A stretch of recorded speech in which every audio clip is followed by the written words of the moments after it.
We are going to be making a Pioneer-inspired craft today. Before we get started, the very first thing I want you to do is go find an adult to do this with. I do not want you doing this on your own because there's just too many things that could go wrong, and the adults in your life probably know where all the supplies are anyway. So if you don't have one, pause this video, go get one.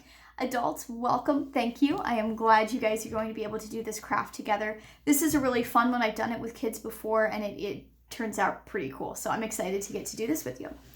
We will need for this craft a cleaned out tin can. You don't want it to be too super icky. And you might want to make sure, moms and dads and kids too, that you don't have a sharp edge around the top. Mine's pretty clean, but there's a couple of spots I'm going to be really careful of.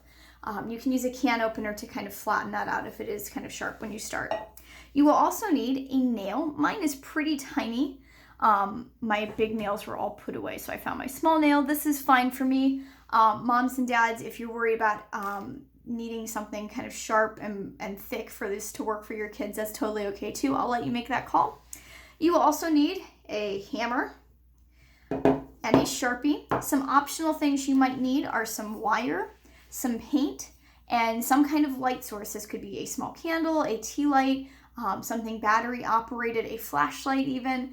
I will let you guys make that call based on what you have. If we were in class, we might use tea lights because they're just so quick and easy. But again, you know your kids and your family best. So to do this craft, kind of the background of why we're doing this craft is because in the Little House in the Big Woods, there's stories about Pa going through the woods and needing to have some kind of light. And you couldn't just take a flashlight because electricity didn't exist, batteries didn't exist.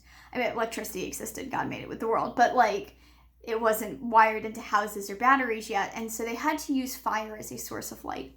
And so that was dangerous and you had to be very careful. And so you wanted something that would hold your fire, hold your light source in a really safe way, but would still let light out. So what they would do is they would take a can or some kind of metal piece like this and they would poke holes in it. So what we're going to do, I already started, I don't know if you can see it. I already started making a star. Now my star is not perfect because I'm kind of making this up as I go. So if your design isn't perfect, it's okay. You can always kind of scratch it out and start again, or you can just have an imperfect design. Might be a good idea if you know you're somebody who likes to get things right the first time to have a backup can, just in case.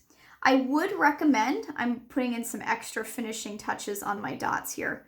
I would recommend having your dots in the, and if you can see, they're in the spaces, not on the bumps of my can. If you have a smooth can, this isn't a concern, but if you have a bumpy can, I find it easier for my nail to stay where it's supposed to if I do it inside the rows instead of on top of them. So now what I'm going to do is I'm going to use my nail and punch holes in the can. And the way I'm going to do this, I'm going to tilt my camera down a little bit so you can see what I'm doing. There we go. So I'm going to place my nail right on my hole. I'm going to hold it with my finger, and you want to be very gentle. I'm going to take my hammer, I'm going to hit, and then I can check and see if it did it. You'll probably be able to hear a sound if it did. That wasn't a very good hit, so I'm going to do it again. There you go. It actually went into my can. So now I pull it out and put it over here. And it is starting to slide. Mom and dad, probably the best thing you can do is either do the actual hammering or make sure that they're holding on to their can pretty well. Right, what I'm doing right now is I'm pressing down with this hand while I'm holding my nail so that the can doesn't go anywhere. Because it's round, it wants to roll away on me. So I'm just going to keep punching holes. And I'll know that it's gone through when I hear that click. See there, it started to slide. So another way you can do this,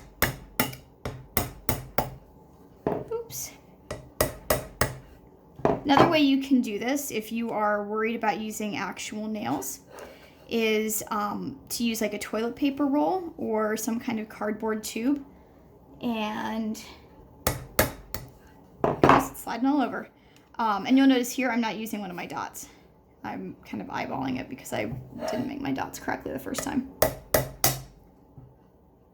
What I was saying, you can use a cardboard tube and the end of a sharp pencil or a tack, and that's a little bit of a safer situation.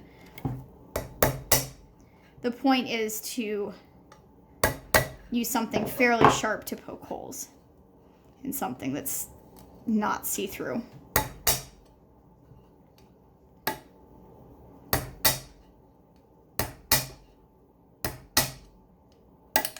Alright, so I've got a line in here. I'm going to finish punching this all out, and your goal when you're done is to have something that you can put a light in, and the light inside, you can kind of see, can see my line of holes. All of the light is going to come out of there. So if it's dark, what I'll do is, once I get this done, is I will take a picture of this with a light inside so you can see what it looks like. A couple of other things to note as you're doing this: you can put some holes in the side for some wire.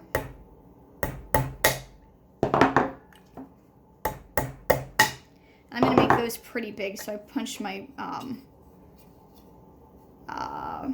my nail in all the way, and I want to make sure that that goes right on the bottom. I'm looking down to see if it's, oh, yep, there it is. So I want to make sure that's on the bottom when I punch my second one.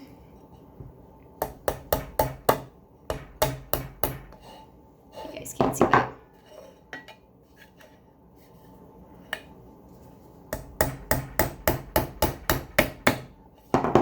So now I can put some wire through it, and so put one end here, twist it up, put another end here, twist it up. All right, I'm gonna stop the video. So hopefully this gives you an idea. I'm gonna paint over this, and then I will take a picture and show you. Have fun. I hope you guys have a great time making your own tin lanterns. Remember to email a picture to me so I can see it. And have fun with Pioneer Week. I'm so bummed I don't get to see you guys dress up and make butter and things in school, but I'm really excited that you're getting to do it at home and that your parents can be part of it as well. Moms and dads, thanks for helping out your third graders today.